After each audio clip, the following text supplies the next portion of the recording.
This is Bloomberg. Caroline. Thank you so much, Leanne Goins with the World News. Well, speaking of COVID, let's take you to our property portfolio segment this week, our deep dive into property.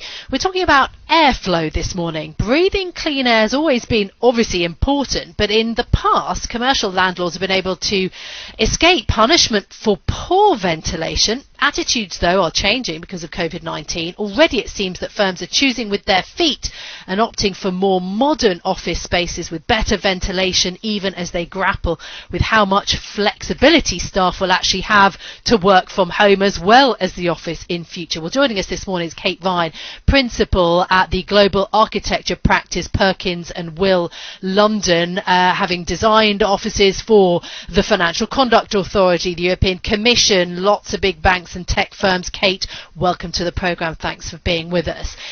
The emphasis on clean air, I haven't seen any businesses actually sanctioned in the pandemic for poor ventilation, but what are your clients telling you now?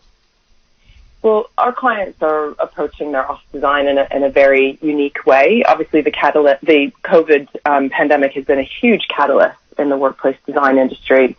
And, clients are much smarter, they're much more savvy, they want to design offices that are going to attract people, looking at, the entire experience, not just fresh air. But the point, I suppose, in all this, Kay, is most of us, many of us, are working from home, been in place for 15 months, this guidance. Seems to be a bit of a debate of whether that will actually be lifted on 19th of July. What is it going to mean in general for workspaces, all this?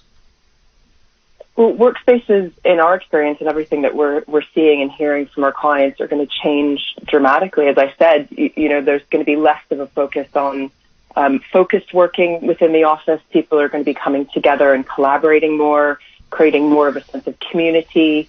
And from our perspective, what we're seeing, as I said, is clients really want spaces that are, designs that are attractive, that, create an experience for people that, they don't want to miss out on. They want to be there.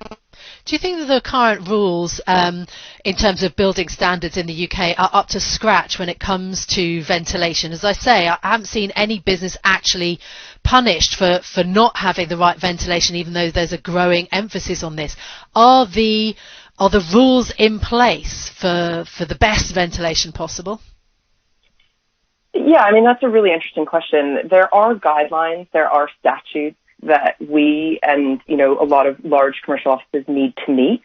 There's also best practice, but I think what we're also finding is that, some of the new recruits, juniors and graduates that are coming out of university, strategic hires, they're expecting a lot more from the work experience. So they are asking a lot of questions, not just about, benefits packages and pensions and things like that. They're saying, well, how healthy is your office? So there's also external pressures as well. There's kind of peer pressure, if you like, as well.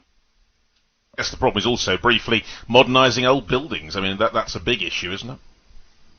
It is, but, we see it as a fantastically unique opportunity. At the heart of what we do is sustainability and reinvigorating workspaces and reinvigorating buildings.